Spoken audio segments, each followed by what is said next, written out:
Hello everyone, welcome to Ayush के analysis. आज अपने निफ्टी बैंक निफ्टी का वीकली चार्ट डेली चार्ट में एनालिसिस करेंगे। फिर कुछ स्टॉक के बारे में बात करेंगे जो कैश सेगमेंट अच्छा मूव दे सकते हैं, और साथ ही साथ फ्यूचर सेगमेंट के बारे में बात करेंगे। चलिए, लास्ट में कुछ टाइम मिला तो कमेंट भी आ रखे हैं, उसके बारे में बात करेंगे। चलिए निफ्टी का एनालिसिस स्टार्ट करते हैं। पहले अपने वीकली चार्ट खोल रखा है निफ्टी का मैंने आपके लिए। तो आप देख सकते हैं लास्ट वीक अपने डिस्कस किए थे, निफ्टी यहाँ पे बहुत ही स्ट्रॉन्ग कैंडल बना रहा है, यहाँ पे पुल बैक कर रहा है और गुड सा आपसे क्लोज दिया, एक अच्छा मोमेंटम देखने को मिल सकता है। तो निफ्टी में अगर आप देखेंगे लास्ट वीक अच्छा मोमेंटम था, और सबसे इंपॉर्टेंट चीज की अगर आप नोटिस करेंगे, निफ्टी ने यहाँ पे लास्ट फ्राइडे लास्ट वीक एक बुलिश कैंडल बनाया था और लास्ट वीक निफ्टी उसके ऊपर क्लोज देना स्टार्ट कर दिया। सो ओवरऑल जो निफ्टी में एक नेगेटिव मोमेंटम था वो यहाँ पे टलते हुए दिख रहा है। आने वाले दिनों में निफ्टी में एक पुल बैक देखने को मिल सकता है। सो पहला निफ्टी का अगर यहाँ पे वीकली चार्ट में देखेंगे, ये निफ्टी में गैप है। सो मेरे को लगता है निफ्टी फर्स्ट अटेम्प्ट यहाँ पे करेगा, इसके जो लो है उसको टच करने की कोशिश करेगा, जो कि 24,700 से लेके 700 से लेके 800 पॉइंट तक का भी लेवल्स देखने को मिल सकता है। तो और यहाँ पे सेकंड निफ्टी में कम से कम 200-250 पॉइंट का मूव देखने को मिल सकता है। चलिए निफ्टी का वीकली चार्ट में यहाँ पे एनालिसिस हो गया। अब चलते हैं डेली चार्ट में। डेली चार्ट में निफ्टी क्या स्ट्रक्चर बना रहा है। तो यहाँ पे मैंने मूविंग एवरेज प्लॉट कर रखा है, जिससे आपको समझ में मार्केट क्या कर रहा है, कैसे इंपॉर्टेंट लेवल के पास है।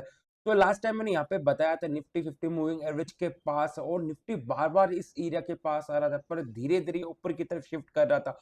तो जैसे मैंने यहाँ पे दिखा, तो मैंने आपके साथ लास्ट वीक ही डिस्कस किया था, लास्ट थर्सडे के दिन मैंने बताया था निफ्टी में पॉजिटिव डाइवर्ज बैंक निफ्टी में पॉजिटिव डाइवर्जेंस देखने को मिल रहा है, और साथ ही साथ निफ्टी बार बार जो अपने लोज है उसको रेस्पेक्ट कर रहा है। तो मार्केट में एक पॉजिटिव मोमेंटम देखने को मिल सकता है, और फ्राइडे के दिन मार्केट में बहुत ही अच्छा मोमेंटम मिला था।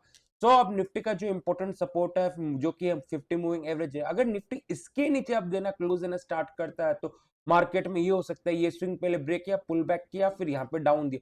तो सबसे इंपॉर्टेंट रह गया है अब निफ्टी का ये लो। अगर निफ्टी कोई भी रीजन से 24,000 के नीचे क्लोज देता है, तो मार्केट में एक नेगेटिव सेंटिमेंट बन सकता है, और यहाँ से और भी फर्दर कम से कम 1000 पॉइंट का भी गिरावट देखने को मिल सकता है, क्योंकि अब 24,000 हो गया 50 मूविंग एवरेज का लो का एरिया। सो अगर उसके नीचे क्लोज देता है, तो यहाँ से जो सेलिंग आएगी ना, बहुत ही फास्ट सेलिंग आएगी। सो निफ्टी का एनालिसिस हो गया। निफ्टी जिस हिसाब से क्लोज है, बहुत स्ट्रॉन्ग क्लोज है, फ्राइडे के दिन बहुत ही अच्छा मोमेंटम था। अब बात करते हैं लेवल वाइज में, 50 मिनट चार्ट में जाते हैं और देखते हैं 50 मिनट चार्ट के हिसाब से निफ्टी कहाँ कैसे मोमेंटम दे सकता है कल। तो निफ्टी का मैंने आपको बताया था, निफ्टी का एक रेजिस्टेंस जोन है जो कि 24,700 से लेके 750 800 का रेजिस्टेंस जोन है। अब यहाँ पे देखने लायक है, निफ्टी फर्स्ट टाइम यहाँ पे आता है तो कैसे रिएक्ट करता है। अगर यहाँ पे इसके ऊपर अच्छा गुड क्लोज देता है, तो माइट भी फिर से निफ्टी न्यू हाई की तरफ जा सकता है। तो निफ्टी का एनालिसिस हो गया। अब बात करते हैं बैंक निफ्टी में। बैंक निफ्टी का वीकली चार्ट यहाँ पे क्या दिख रहा है, उसमें क्या स्ट्रक्चर बन रहा है। तो बैंक निफ्टी यहाँ पे मेरे को थोड़ा पॉजिटिव दिख रहा है। मेरे को लगता है आने वाले बैंकिंग स्टॉक में बड़ा रुझान देखने को मिल सकता है, क्योंकि मैंने लास्ट वीक बताया था बैंक निफ्टी यहाँ पे बहुत स्ट्रॉन्ग कैंडल है, पर बैंक निफ्टी पूरा वीक यहाँ पे टाइम स्पेंड किया। और सबसे इंपॉर्टेंट अच्छा चीज क्या है ना, मेरे को बैंक निफ्टी क्यों अच्छा लगा, अगर देखेंगे बैंक निफ्टी ने बहुत ही अच्छा कंसोलिडेशन किया था और एक अच्छा ब्रेकआउट दिया, उसको रिटेस्ट किया और रिटेस्ट करके पॉजिटिव कैंडल बना रहा है।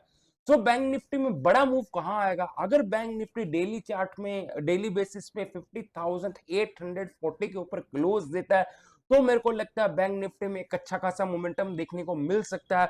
और जब तक ये बैंक निफ्टी 50,840 के ऊपर सस्टेन रहता है, मेरे को लगता है आने वाले दिनों बैंक निफ्टी फिर से न्यू हाई की तरफ जा सकता है। ये मेरा एक्सपेक्टेशन है। अगर आप देखेंगे बैंक निफ्टी अच्छा मूवमेंट आया पुल बैक के, अब ये ऊपर की तरफ जाने के लिए रेडी है। अब मेरा जो व्यू है नेगेटिव कहा, अगर बैंक निफ्टी ये लो ब्रेक करता है जो कि है 49,600 के, अगर ब्रेक करता है, तो यहाँ पे बैंक निफ्टी हो सकता है ये फॉल्स ब्रेकआउट के नीचे की तरफ आ सकता है, और यहाँ से अगर ब्रेक डाउन देता है, तो कम से कम बैंक निफ्टी 2 से 3 हजार पॉइंट का गिरावट भी देखने को मिल सकता है, क्योंकि ये पुल बैक यहाँ पे फेल हो सकता है, और अगर ये फेल होता है तो बहुत ही फास्ट सेलिंग आएगा बैंक निफ्टी में। चलिए बैंक निफ्टी का डेली चार्ट देखते हैं, वहां पे क्या स्ट्रक्चर बन रहा है। तो यहाँ पे आपने लास्ट टाइम डिस्कस किए थे, जैसे ही बैंक निफ्टी ने 50 मूव एवरेज को ब्रेक किया, मैंने बताया बैंक निफ्टी में गिरावट देखने को मिल सकती है। पर फ्राइडे थर्सडे के जो एनालिसिस मैंने बताया, बैंक निफ्टी में पॉजिटिव डाइवर्जेंस बन रहा है, उसके बाद बैंक निफ्टी में अच्छा मोमेंटम बना। सो कल बात करते हैं बैंक निफ्टी में कैसे क्या प्लान करना चाहिए। अगर कल बैंक निफ्टी 50,630 के ऊपर निकलता है और सस्टेन करता है तो मेरे को लगता है बैंक निफ्टी में पॉजिटिव मोमेंटम देखने को मिल सकता है। बैंक निफ्टी को 50,640 के ऊपर क्लोज देना इंपॉर्टेंट है। अगर इसके ऊपर क्लोज देता है तो मेरे को लगता है बैंक निफ्टी में अच्छा मोमेंटम देखने को मिल सकता है। वही बैंक निफ्टी अगर ये लो को ब्रेक करते हैं जो कि पॉजिटिव डाइवर्जेंस कर लो, तब मेरे को लगता है आने वाले दिनों में बैंक निफ्टी कम से कम 248,000 के लेवल भी तोड़ सकता है। चलिए अब निफ्टी बैंक निफ्टी का एनालिसिस हो गया। अब थोड़ा चार्ट देख लेते हैं, मिड कैप स्मॉल कैप का चार्ट क्या स्ट्रक्चर है। तो मिड कैप स्मॉल कैप का अगर चार्ट देखेंगे, यहाँ पे 50 मूव है जो रेस्पेक्ट किया और उसके ऊपर गुड क्लोज दिया, पर यहाँ पे गैप है, गैप के पास रजिस्ट करा। अगर ये इस गैप के ऊपर निकलता है तो मेरे को लगता है पॉजिटिव मोमेंटम देखने को मिल सकता है मिड कैप इंडेक्स में भी। चलिए स्मॉल कैप का इंडेक्स का चार्ट देखते हैं। स्मॉल कैप इंडेक्स यहाँ पे बहुत टाइम के बाद यहाँ पे स्ट्रगल कर रहा था, 50 मूविंग नीचे रह रहा था और फ्राइडे के दिन इसने 50 मूविंग एवरेज के ऊपर क्लोज दिया। अगर 50 मूविंग एवरेज के ऊपर क्लोज होता है और सस्टेन करता है तो मेरे को लगता है यहाँ पे पॉजिटिव मोमेंटम देखने को मिल सकता है। अगर कोई भी रीजन से ये थर्सडे का लो ब्रेक करता है तो मेरे को लगता है वेडनेसडे को लो ब्रेक करता है तो आने वाले दिनों में मिड कैप स्मॉल कैप में भी गिरावट देखने को मिल सकती है। जब तक mid cap small cap index दोनों 50 मूविंग एवरेज के ऊपर है तब तक अपने को कोई कंसर्न नहीं है। अगर कोई भी रीजन से ये अब डेली चार्ट में 50 मूविंग एवरेज के नीचे क्लोज देना स्टार्ट कर तो आपको कोशिश रहना बहुत इंपॉर्टेंट है। चलिए निफ्टी बैंक निफ्टी का एनालिसिस हो गया, मिड कैप स्मॉल का सबका एनालिसिस हो गया। अब चलते अपने टेलीग्राम चैनल पे। तो टेलीग्राम चैनल में मैंने क्लास 8 दिन पहले आपके साथ सिल्वर शेयर किया था 79,600 में, और वहां पे मैंने 3 टारगेट दिए थे। 3 में से 2 टारगेट ऑलरेडी अचीव हो चुके हैं। ऑलमोस्ट सिल्वर ने 3000 पॉइंट का मूव दे चुका है 8 दिन के अंदर। तो ये होता है, मैं आपको बात बोलता हूँ दोस्तों, आपको अगर ट्रेडिंग में पैसा बनाना तो आपको राइट सेटर राइट टाइम का वेट करना पड़ेगा। अगर ये सब टाइम भी निकाल पाते हैं तो आप मार्केट में अपना जो रिस्क है उसको मिटिगेट कर पाते हैं और जो रिवॉर्ड है उसको आप ले पाते हैं। चलिए निफ्टी की बात करते हैं। फिर मैंने फ्राइडे के दिन बीएससी शेयर किया था। बीएससी फिर से मेरे रेडार पे, आज मैं फिर से आपको फ्रेश लेवल बताऊंगा कहां पे उसको एंट्री कर सकते हैं और उसका क्या स्टॉप लॉस रहना चाहिए। फिर उसके बाद देख सकते हैं यहाँ पे सिल्वर का मैंने अपडेट किया है। सिल्वर का सेकंड टारगेट हो गया 8 डेज के अंदर इसने 2700 पॉइंट्स का मूव दिया। और कॉपर भी मैंने आपके साथ उसी दिन शेयर किया था 775, आज इसने 805 का हाई बना। सो ऑलमोस्ट पर लॉट 67,000 प्रॉफिट मिल रहा है पर लॉट। सो ये सारे इंपॉर्टेंट होता है। यहाँ पे मैंने अपना जो फ्यूचर सेगमेंट है उसका परफॉर्मेंस बताया लास्ट 8-10 दिन में क्या परफॉर्मेंस है, क्या ट्रेड मैंने शेयर किया। आने वाले दिनों में मैं कैश स्विंग और मोमेंटम का भी बताऊंगा क्योंकि वहां पे बहुत सारे ट्रेड ओपन है, उसमें अभी इतना कोई टारगेट अचीव होने बिकॉज मार्केट कंडीशन खराब है। जैसे वहां पे मेरे परफॉर्मेंस मेरे टारगेट अचीव होंगे तब मैं आपके साथ शेयर करूंगा क्योंकि वहां पे मेरे बहुत सारे ओपन पोजिशन है। तो जब तक वहां पे कुछ 50% 60% बुक नहीं होता तब तक मैं आपके साथ ओपनली शेयर नहीं करना। जैसे एक बार वहां पे प्रॉफिट बुकिंग होगा उसके बाद मैं आके आपके साथ शेयर करूंगा। चलिए यहाँ पे अभी तक आपने मेरा टेलीग्राम चैनल ज्वाइन नहीं किया उसको ज्वाइन कर सकते हैं। अगर आप मेरा प्रीमियम ग्रुप ज्वाइन करना चाहते हैं यहाँ पे मैं ऑलरेडी लिंक दिया हुआ, फिर से मैं यहाँ पे ज्वाइनिंग लिंक डाल दूंगा। चलिए अब बात करते हैं कल के स्टॉक के बारे में। कल कौन सा स्टॉक में मोमेंटम देखने को मिल सकता है। पहला जो स्टॉक है जो कैश सेगमेंट में मेरे को अच्छा लग रहा है वो है बीएससी। सो बीएससी यहाँ पे मैंने जब डाइवर्जेंस मिला तब शेयर भी किया था, फिर अच्छा मूव दिया, अब फिर से यहाँ पे लो चीट में एंट्री दे रहा है। सो बीएससी अगर कल 2678 के ऊपर निकलता है तो मेरे को लगता है फिर से इसमें एक अच्छा मोमेंटम देखने को मिल सकता है और इसका जो स्टॉप लॉस रहेगा वो रहेगा 2500 का।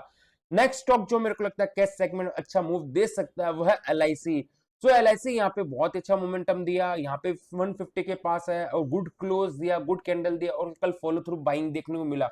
तो अगर एलआईसी 105060 के पास रहता है तो यहाँ पे फिर से एडिंग का एक अपॉर्चुनिटी है। उसका जो स्टॉप लॉस रहेगा वो रहेगा 1000 पॉइंट का, 1000 रुपीज का स्टॉप लॉस। अभी तक आपने मेरा वीडियो लाइक नहीं किया, पहले से लाइक करिए, चैनल सब्सक्राइब करिए और फ्रेंड लोग का शेयर करिए। चलिए फ्यूचर सेगमेंट में जो पहला स्टॉक मेरे रेडार पे जो मेरे को लगता है आने वाले दिनों में अच्छा मूव दे सकता है वो है बंधन बैंक। अगर बंधन बैंक 194 के ऊपर निकलता है तो मेरे को लगता है इसमें एक अच्छा मोमेंटम देखने को मिल सकता है और इसका जो स्टॉप लॉस रहेगा वो रहेगा 189। नेक्स्ट स्टॉक जो मेरे यहाँ पे रेडार में जो मेरे को लगता है आने वाला अच्छा मूव दे सकते हो बजाज फिनसर्व। अगर बजाज फिनसर्व 1553 के ऊपर निकलता है तो इसमें एक अच्छा मोमेंटम देखने को मिल सकता है और इसका जो स्टॉप लॉस रहेगा वो रहेगा 1520। चलिए कुछ कमेंट्स ले लेते हैं। कुछ कमेंट्स आ रखे हैं, पूछ रतन पावर में बाइंग करना चाहिए। चलिए रतन का यहाँ पे देख लेते हैं चार्ट क्या दिख रहा है। तो रतन इंटरप्राइज तो उस समय जब 83 का था यहाँ पे अगर ये सस्टेन करता है तब अच्छा मूव देखने को मिल सकेंगे। यहाँ पे आप देख सकते जैसे ये 85 86 एरिया में आ रहा है वहां पे रिजेक्शन मिल रहा है। तो यहाँ पे कम से कम हफ्ता 10 दिन यहाँ पे टाइम स्पेंड करता है, फिर अगर ये ब्रेकआउट देता है ना तो मेरे को लगता है अच्छा मूव दे सकता है। अभी के लिए इसको अवॉइड करना चाहिए, इसको फ्रेश बाइंग नहीं